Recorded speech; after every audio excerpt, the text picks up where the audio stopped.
오늘 여호수아 13장 말씀을 가지고 땅 분배라는 제목으로 은혜를 나누겠습니다.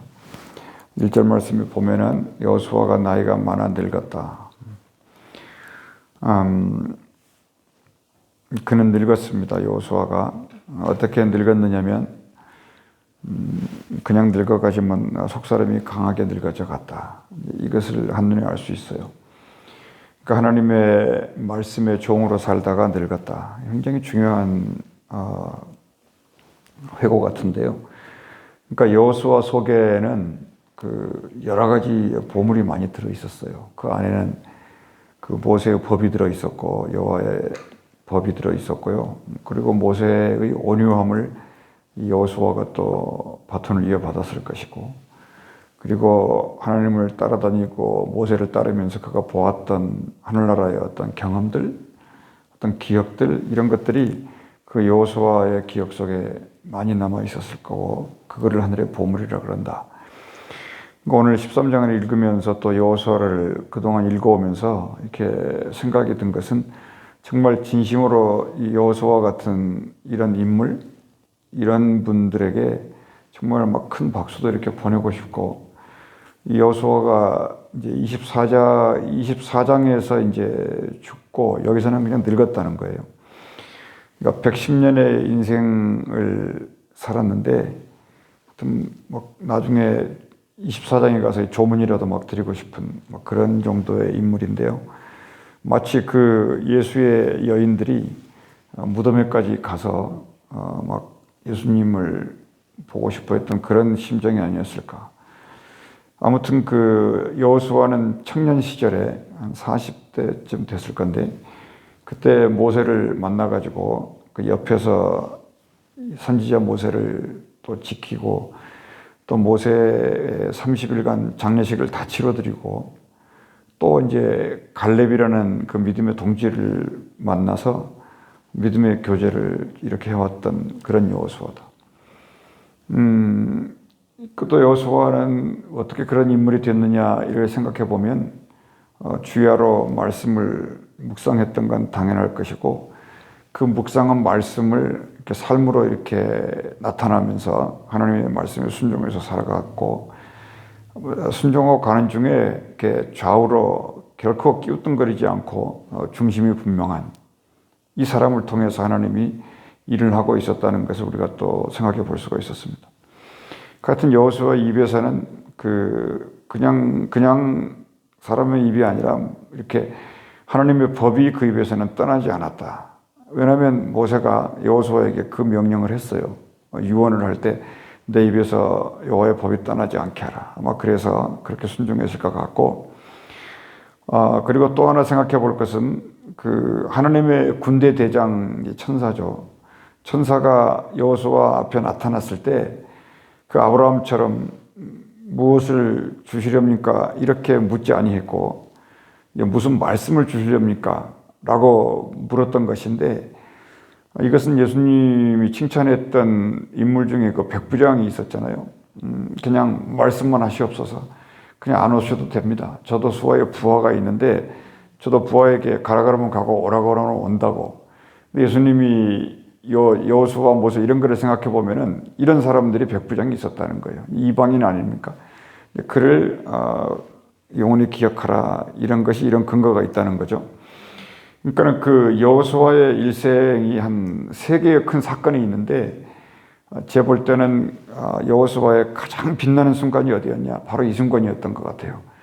이렇게 전쟁을 준비하기 위해서 이렇게 있는데 여호와의 군대 장관이 나타났을 때 바로 그 마음속에서 나왔던 질문이 뭐냐면, 무슨 말씀을 주시려나이까? 그러니까는 적어도 여호수아까지는 하나님의 말씀이 이 사람을 이끄는 주역이었다, 이렇게 생각할 수 있습니다. 그랬더니 뭐라 그랬냐면, 천사가 여호수아에게 얘기하죠. 네가 서 있는 곳은 거룩한 것이니 신발을 벗어라. 이 말씀이 뭐냐면 이 모세에게 했던 말하고 똑같아요. 그러니까 모세에게 임했던 하나님의 말씀이 여호수아에게도 똑같이 임했다. 이제 이것으로 우리가 이해해 볼 수가 있습니다.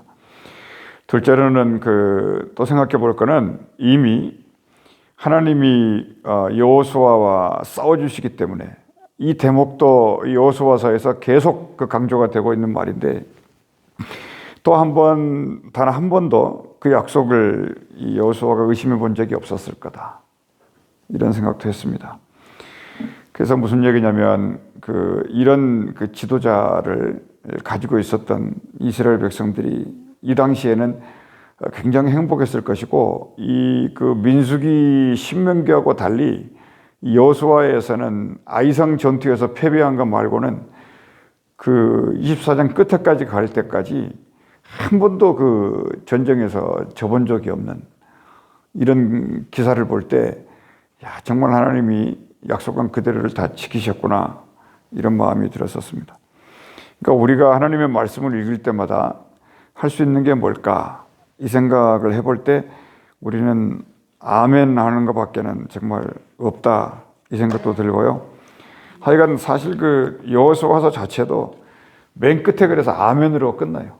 나와 내 가정은 여호와만 섬길 거다.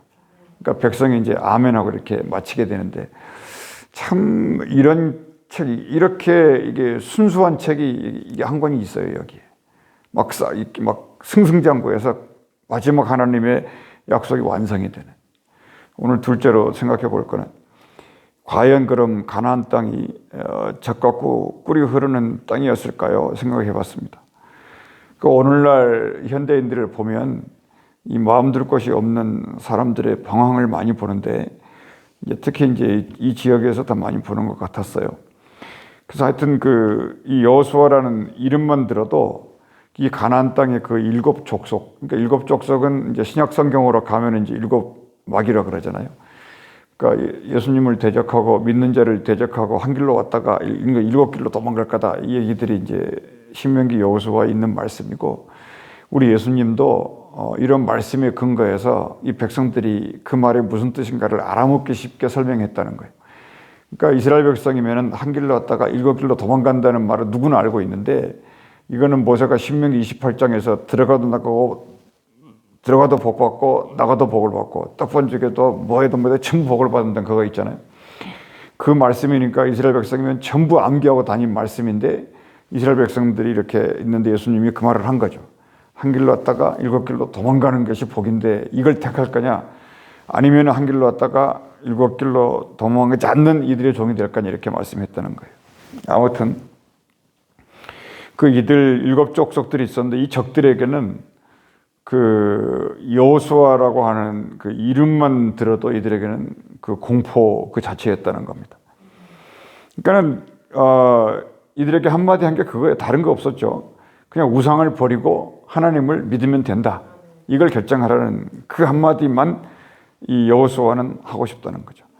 그러니까 우리가 예수 이름을 부르면 이 원수 마귀들이 한 길로 치러 왔다가 일곱 길로 도망가는 것은 분명한 근거가 있었다. 그러니까 완전히 다 끝난다는 말은 당연하게 이제 이해가 되는 것이고요.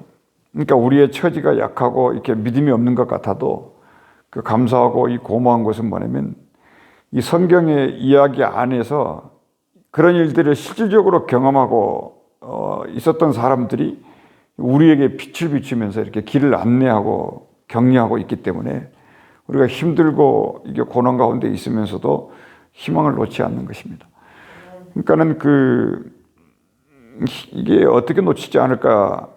이게 기도하고 찬양인 것 같아요. 이 기도하고 찬양하면 이것이 곧 그 희망을 붙드는 양손이랄까? 그런 거 아니라고 생각을 해봤습니다. 또 이제 세 번째로 생각해 볼 것은 오늘은 이제 13장 말씀에 주로 가나안 땅을 분배를 하는데요. 하나님이 여호수아에게 이런 얘기를 했어요. 지금까지 이만큼 얻었는데 앞으로도 얻을 땅이 무궁무진하게 많다.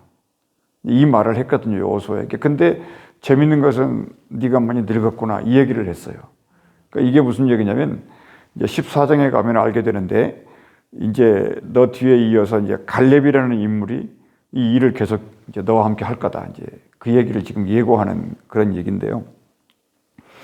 아무튼 여기 가나안 땅이 정복되기 전에 일곱 족속들과 가나안 족속들이 이 공포에 떨었던 원인 중에 하나가 뭐냐면 이스라엘 백성들은 홍해물을 물이 말라서 그 광야를 지나 여기까지 왔다 이런 소문들이죠. 그러니까 그 가만히 있는데 그런 소문들이 이들에게 두려움의 대상이 되었다. 그러니까 애굽도 생각해 보면은 어쨌든 그들이 최강이었기 때문에 모세가 하나님의 말씀을 전했을 때 아주 끝까지 버티지 않습니까? 장자까지 다 죽을 때까지 버티는 거예요. 그러니까 그러다가 이제 망했고 그 사람들의 생각은 뭐냐면 우리가 내일 망해서 죽더라도 하나님은 믿지 않겠다 이거예요. 그러니까 이게 세상의 이 관점이 그겁니다. 그러니까 우리가 전도하고 이 복음을 전하면서 낙심하지 말아야 될 것은 이 세상이라고 하는 이 공고한 이 뭐라 그럴까 강력한 힘이라 그럴까 자기들도 그런 게 있어요. 그러니까 우리가 복음을 전할 때 기도를 많이 해야 되는 게 그런 게 아닌가 싶고요. 하여튼 우리 힘으로 이 사람을 이 전도하는 것도 힘든데 할 수 있는 것은 그냥 전도할 사람을 마음에 품고 이렇게 기도하다 보면은 하나님이 붙여주셔야 된다. 이걸 이렇게 전도하는 중에 많은 생각을 해봤습니다. 그러니까 애굽이 뭐 피라미드가 있고 어떻게 있고 뭐 어쨌든 간에 그냥 우리가 생각할 거는 애굽은 애굽일 뿐이다. 이거냐. 애굽은 애굽이다. 뭐 너는 너지 별거 아니야. 이렇게 생각하는 거예요. 그러면서 이제 아무것도 아니다. 이런 이제 강하고 담대한 심장을 갖고 사람들에게 전도한다.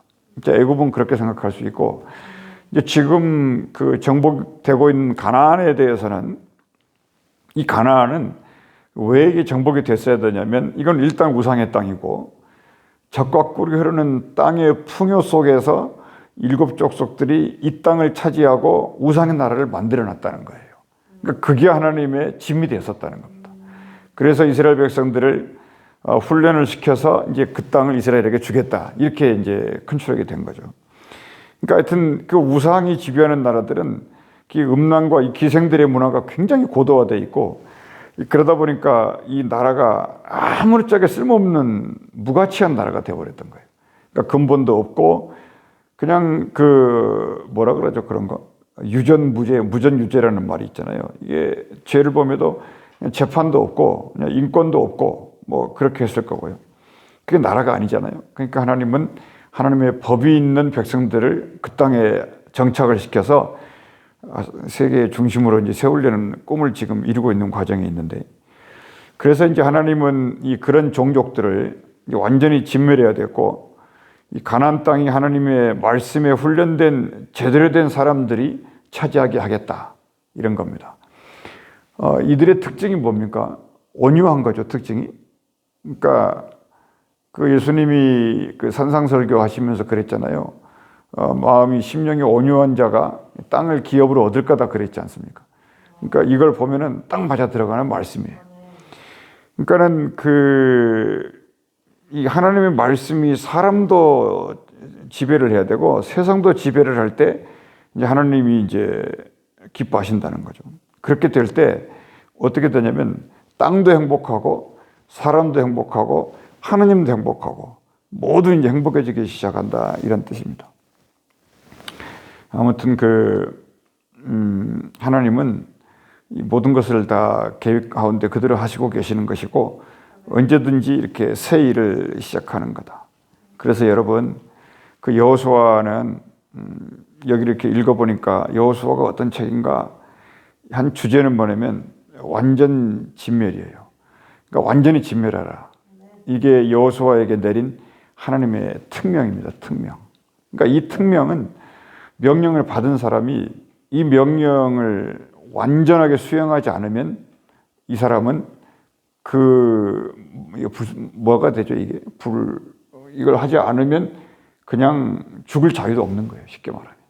이 여호수아가 받은 특명은 그가 죽기 전에 다 이루어져야 되는 거. 우리도 마찬가지예요. 우리가 어떤 사명이 있고 어떤 일이 우리에게 주어졌는지 몰라도 우리는 어떻게 보면은 세상 사람들보다도 낙심을 한 3배 정도는 더 해요. 믿음이 있는 사람들이 원래 그렇다고요. 왜 그러냐면 세상 속에서도 낙심인데 예수 믿으면서 낙심이 더 있거든요. 제대로 살아보려고 하니까. 그렇기 때문에 이 여호수아가 지금 특명을 받았는데 가나안 땅의 이 우상의 문화를 완전히 싹쓸이해라. 그거 하나입니다. 그거 하나.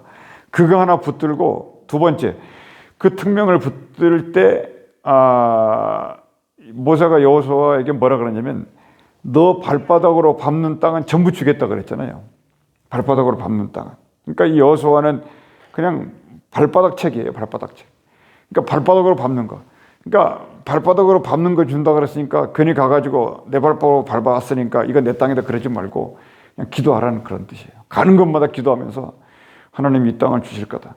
하나님 이 사람을 주실 거다. 하나님 이 사람들을 믿음의 사람들로 바꿀 거다. 그렇게 살아라고 하는 거죠.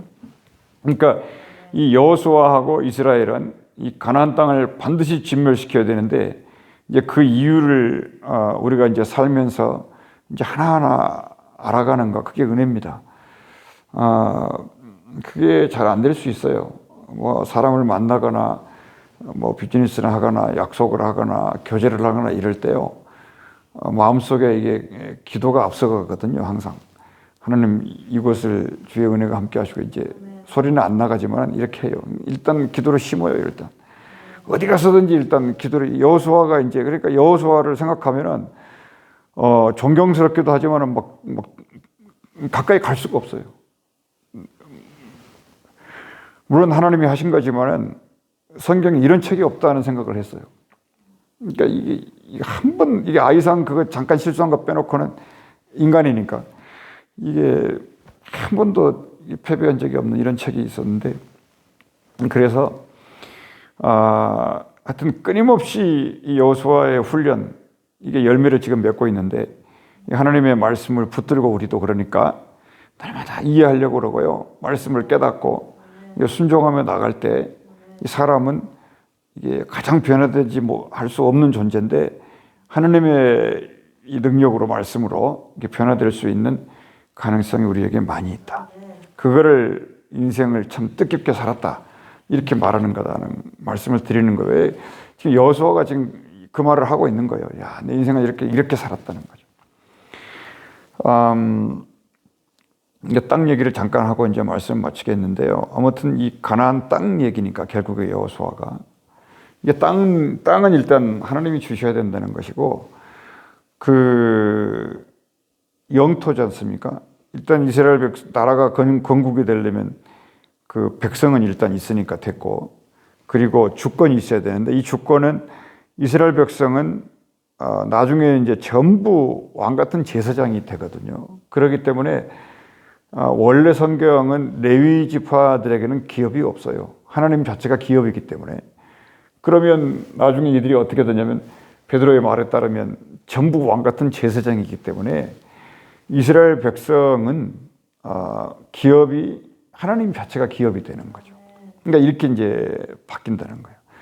그러니까 이제 이스라엘 백성이 있고 주권은 하나님의 것이고 그럼 영토가 있어야 되는데 이 영토는 가나안 땅이다. 이렇게 정해놓은 거예요. 그래서 한 나라가 형성이 됐는데 이 영토를 이제 분배하는 과정에서 12개로 나눠서 줘야 되지 않습니까?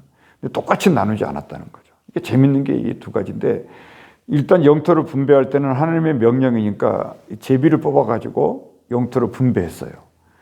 그리고 우리가 한 가지가 이제 지식적으로 알아야 될 것은 요단강을 중심으로 그 므낫세 지파가 있는데 이 12지파 중에서 영토가 이 알라스카 같이 제일 넓은 영토를 제비뽑기를 해가지고 받은 지파가 므낫세 지파예요. 이 므낫세 지파의 땅이 어느 정도일까요? 12분의 한 4 정도 될 것 같아요. 그렇게 되고 이제 요단강 쪽에서 반, 이쪽 요단강 건너서 반 이렇기 때문에 그거를 이제 2분의 1 이래가지고 9와 2분의 1, 2와 2분의 1 이렇게 해서 12개로 이제 통합이 되는데 그러니까 하나님의 명령은 뭐냐면 제비를 뽑아서 나누라. 그렇지만 똑같이 나누지는 말아라. 이게 이제 공산주의와 다른 거예요. 똑같이 나누지 말고 그리고 또 하나는 뭐냐면 인구수대로 나눠줘라. 이게 굉장히 중요해요. 그러니까 오늘날에도 이제 인구 센서스를 10년마다 하는데 인구수에 따라 정부의 지원이 결정되는 거죠. 그리고 또 하나 재밌는 거는 뭐냐면 이미 이제 하나님의 명령을 따라서 제비뽑기를 따라서 이게 땅이 이렇게 분배가 됐거든요. 그런데 이제 두 사람 비록 하나님이 그렇게 해서 이 지계석을 움직이지 말라 그랬거든요. 절대. 하나님의 명령이었으니까. 근데 그 지계석을 움직인 사람이 두 사람이 있었어요. 한 사람은 갈렙이고 한 사람은 므낫세라는 요셉 지파에. 그러니까 요셉의 후손의 므낫세. 그러니까 이 갈렙이 그랬어요. 여호수아에게 가가지고 이 산지를 내게 달라. 므낫세 땅이 엄청 많거든요. 그러니까 유다 지파의 갈렙인데 유다의 땅이 두 번째로 큰데 땅을 달라 그래. 그게 커진 이유가 이제 갈렙 때문에 그래요. 근데 갈렙이 여호수아에게 가가지고 이 산지를 내게 주소서 이 얘기를 합니다. 그랬더니 여호수아가 이제 헤브론 땅을 갈렙에게 이제 줘요.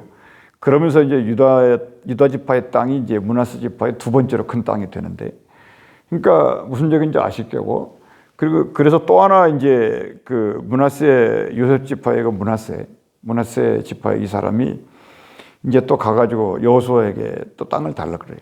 근데 그 땅은 모든 지파들이 용맹스러웠었지만은 이미 가나안 족속들의 이제 철병거를 가지고 있는 족속이니까 굉장히 신식 무기를 가지고 있잖아요. 그러니까 그 더군다나 또 높은 산악지대에 있었고, 그러니까 여기를 아무도 정복을 못했었는데 이제 요셉 지파의 므낫세가 나가가지고 저 땅을 달라 그러니까 여호수아가 하락을 하죠. 뭐라 그래요?